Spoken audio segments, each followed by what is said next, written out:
De lundi au vendredi, Estelle Denis anime l'émission de débat Estelle Midi et elle y traite tous les sujets du moment avec des personnalités en plateau. La maman de Victoire, née en 2004 et de Merlin, né en 2007, cultive un style bien à elle. Elle est sympathique, ne pratique pas la langue de bois, mais sans jamais mettre mal à l'aise. Gentille, oui, mais pas bonne poire. Alors qu'elle a eu une mésaventure avec le service Ouigo, Estelle Denis n'hésite pas à tacler l'entreprise sur les réseaux sociaux. Et on la comprend. Cela nous est tous arrivé un jour de recevoir un message annonçant un retard ou l'annulation de notre train.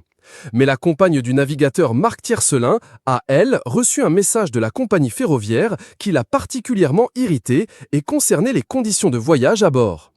Un incident technique nous empêche de mettre en service la totalité des toilettes présentes dans votre train.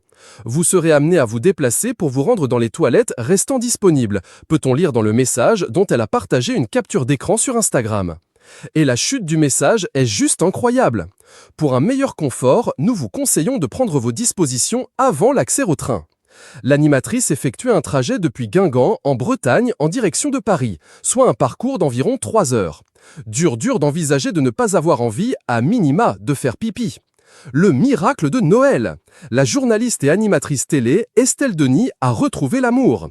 2 ans après sa rupture avec Raynon Domenech, elle a officialisé son nouveau couple à l'occasion d'une avant-première, le 12 décembre 2022, à Paris. Et son compagnon n'est pas un inconnu. Estelle Denis n'a pas hésité à manifester son mécontentement en story. Le tout pour la somme modique de 104 € le trajet en Ouigo. Et après, on se plaint que les gens prennent l'avion. On se demande ce qu'en pense Clément Beaune, le ministre chargé des Transports. Ce n'est la première fois qu'Estelle Denis dénonce ce qui ne va pas avec le train en France.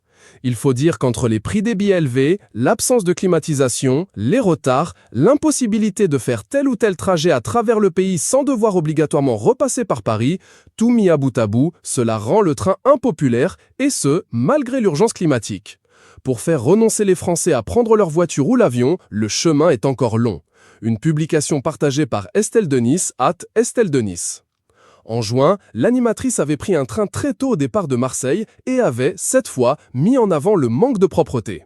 Estelle Denis avait découvert des poubelles débordantes et une montagne de détritus. Prendre le train à Marseille à 5 h du mat, écrivait-elle en